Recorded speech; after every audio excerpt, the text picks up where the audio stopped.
안녕하세요 여러분. 핵심 뉴스만 전해드리는 지인입니다. 구독과 좋아요는 제작자에게 큰 힘이 됩니다. 즐거운 주말입니다. 주말에는 주식장이 움직이지 않고 있습니다. 이런 날에는 마음 편히 이 뉴스 저 뉴스 찾아보면서 시장 트렌드를 살펴보거나 무슨 큰일은 없는지 다양한 뉴스를 찾아보곤 합니다. 오늘 말씀드릴 뉴스는 LS가 12월 17일, 18일 왜 이틀 연속 하락하게 됐냐에 대한 내용입니다. 사실 주가라는 게 오를 때가 있으면 내릴 때가 있고 코에 걸면 코걸이, 귀에 걸면 귀걸이가 되는 식으로 귀결되는 형태도 많습니다. 다만 중요한 뉴스가 조금 있기 때문에 이에 대해 좀 주목해 볼 필요가 있습니다. 그래서 영상을 제작해 봤습니다. 그럼 시작하겠습니다. 17일 장중에 긍정적인 뉴스가 떴습니다. LS가 완도 제주 간 해적 케이블 국제 입찰 수주에 성공했다는 기사가 표출된 것이죠. 그런데 갑자기 주식은 급 하락하기 시작했습니다. 사실 뉴스에 팔아야 한다는 유명한 말이 있기는 합니다. 다만 이는 단발성 소재일 때 얘기고 LS는 이번 수주 외에 추후에도 대규모 해양풍력발전소 프로젝트에서 다수의 수주를 이끌어낼 가능성은 충분하니 뉴스에 팔기에는 조금 아쉬운 측면이 있습니다. 그렇다면 좀 더 뉴스를 뜯어볼 필요가 있습니다. 이번에 계약이 체결된 완도에서 제주도까지의 길이는 89km이며 LS전선이 한전으로부터 2324억 원으로 수주했습니다. 그런데 뭔가 이상합니다.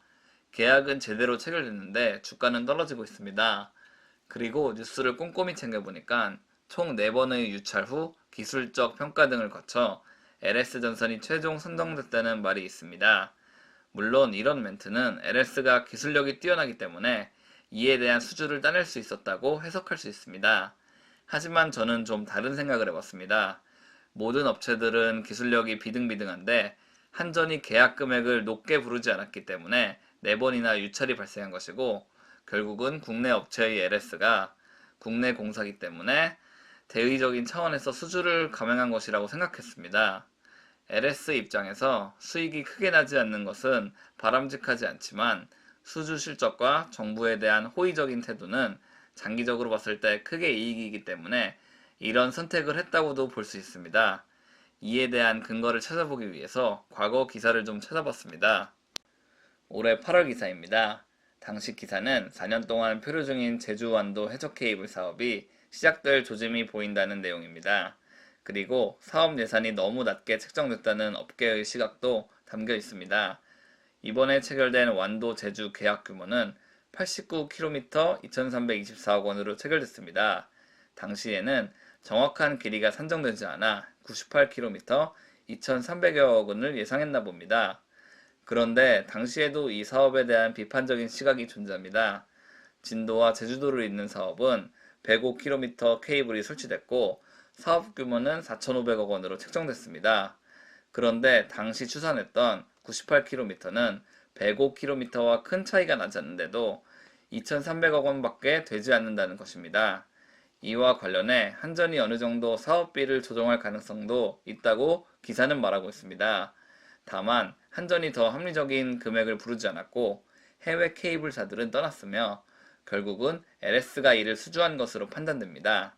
수익이 크게 나지 않는 시장을 LS가 책임지게 된 것이고 이에 시장은 민감하게 반응해 17일 하락을 기록하게 된 것으로 예상됩니다. 그러면 이제 18일 하락에 대한 이유에 대해 한번 알아보겠습니다. 많은 분들이 아시겠지만 JP모건이 구리 상승 랠리가 끝났다는 보고서를 발표했습니다. 물론 이 보고서는 16일에 미국에서 표출된 정보지만 한국에서는 17일 장이 끝난 후에 여러 매체에서 기사를 쓰기 시작했으며 18일에 상당한 양의 기사가 나왔습니다. 저는 이 같은 내용이 주가에 상당한 영향을 끼쳤다고 보고 있습니다.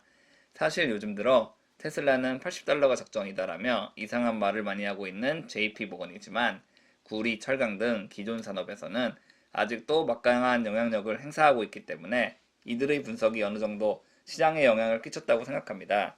12월 10일 외신 기사입니다. 하지만 저는 구리 가격은 앞으로도 상승할 것으로 생각합니다.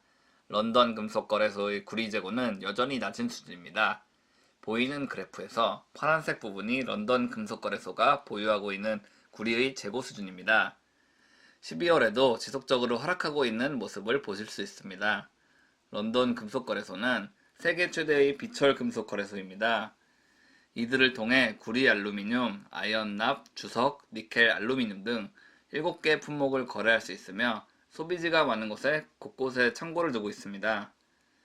따라서 이들은 항상 상당량의 비철 금속을 확보해 놔야 되는데 현재 이들의 구리 재고가 적습니다. 따라서 이들은 대량의 구리 구매를 이어갈 것으로 생각하고 이 같은 기조 덕분에 구리 가격은 계속 상승할 것이라는 게 저의 예상입니다. 물론 저도 평범한 개미이기 때문에 예상을 할 따름입니다. 오늘은 LS에 대해 다뤄봤습니다. 저는 주가의 하락은 여러 외부의 뉴스 때문에 이뤄진 것이고 회사의 수주 능력에는 별다른 문제가 없기 때문에 장기적으로 봐도 좋은 회사라고 보고 있습니다. 한국 정부 그리고 전 세계 국가들이 해상 풍력 발전을 앞으로의 발전 먹거리로 보고 있기 때문에 LS가 전 세계에서 활약할 가능성은 더욱 높아지고 있습니다. 게다가 세계 1위 풍력 터빈 업체 오스테드와의 5년 공급 우선권 계약도 여전히 살아있는 상황이니 앞으로 5년 동안의 먹거리 걱정은 최소화되어 있는 상황이라고 볼 수 있습니다. 지금까지 핵심 뉴스만 전해드리는 지인이었습니다. 감사합니다.